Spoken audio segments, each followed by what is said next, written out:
জুলাই আগস্টের বিপ্লবকে আমরা সমর্থন করি। জুলাই আগস্ট বিপ্লব আকাশ থেকে পড়ে নাই। বিএনপির দীর্ঘ পরিশ্রম, বিএনপি নেতা কর্মীদের গুম খুন, আন্দোলন সংগ্রাম, শহীদ বরণ শাহাদাত বরণ করা এবং বেগম খালেদা জিয়াকে, বাংলাদেশে যদি সবচেয়ে বড় নির্যাতিত পরিবার হয় সেটা হচ্ছে বেগম খালেদা জিয়া। দীর্ঘদিন কারাগারে ছিলেন। তার নিজের বাড়ি থেকে 40 বছর যে বাড়িতে উনি ছিলেন সে বাড়ি থেকে উৎখাত করা হয়েছে। তার আদরের সন্তান আরামত রহমান কুকুরকে পরিকল্পিতভাবে হত্যা করা হয়েছে। আমাদের অ্যাক্টিং চেয়ারম্যান দেশ নায়ক তারেক রহমানকে হত্যা করার জন্য আঘাতপ্রাপ্ত করা হয়েছে। সকল কিছু ভেদাভেদ ভুলে গিয়ে আজ তারেক রহমান বাংলাদেশকে নতুন বাংলাদেশ গড়ে তোলার জন্য 31 দফা কর্মসূচি ঘোষণা করেছে।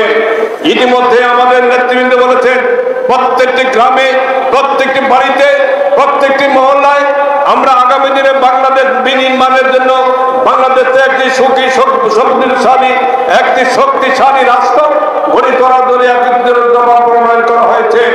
এই 31 দফার হচ্ছে বাংলাদেশের জনগণের মুক্তির সনদ। এই 31 দফা হচ্ছে বাংলাদেশের জনগণের স্বাধীনতার সপক্ষের একটি সনদ। সেই সনদকে মাথায় রেখে আজকে সারা বাংলাদেশে এই দেশের জনগণকে ঐক্যবদ্ধ করার জন্য এই সমস্ত সমাবেশে একটি অংশ সরকার দেওয়া হয়েছে। বলা হয়েছে ওনাকে একটি সীমিত সময় 90 দিন, তারপর আমরা বিভিন্ন কারণে সময় দেওয়া হয়েছে। এটা আমাদের আন্দোলনের ফসল। আমরা তত্ত্বাবধায়ক সরকার ব্যর্থ হলে আমাদের ব্যর্থতা আসবে। আমরা তাদেরকে সংস্কারের একটা নির্দিষ্ট সময় থাকে, সংস্কারের একটা ব্যবস্থা আছে, সংস্কার একটা কন্টিনিউয়াস প্রসেস।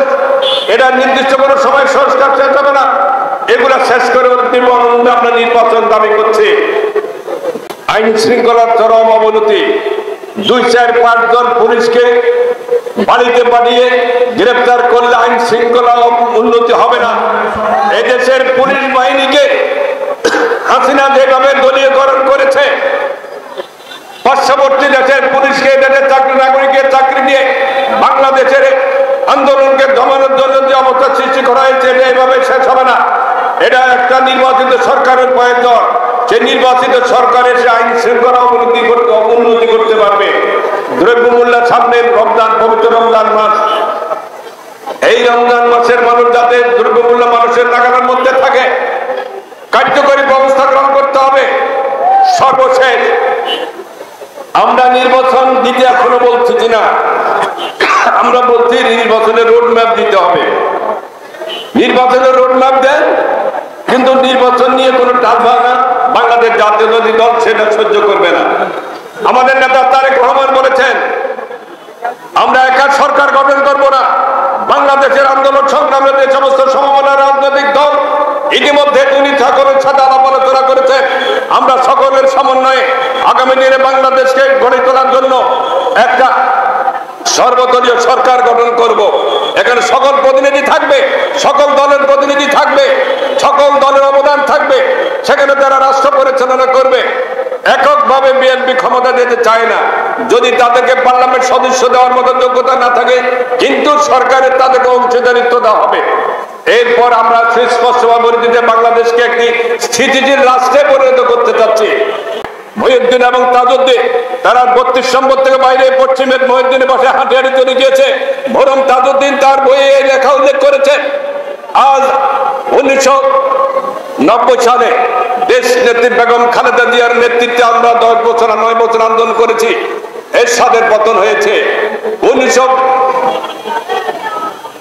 25শে মার্চ রাতে এই বাংলাদেশের জনগণের উপর যে নিরীহ জনগণের উপর ঝাঁপিয়ে পড়েছিল আওয়ামী লীগের কোন নেতা কর্মীকে সেদিন খুঁজে পাওয়া যায়নি।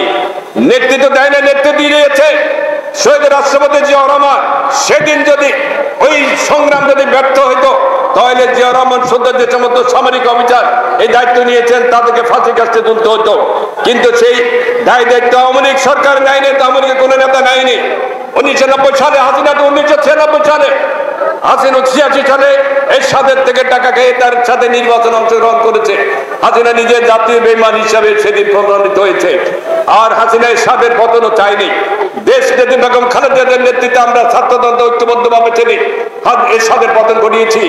সেই দিনে দেশে নেতৃত্ব দিয়েছেন দেশ নেত্রী বেগম খালেদা জিয়া এবং তিনি বহুদলীয় গণতন্ত্রের পর জিয়া রহমানের দেশ নেত্রী বেগম খালেদা জিয়া সংসদীয় গণতন্ত্র কায়েম করেছেন।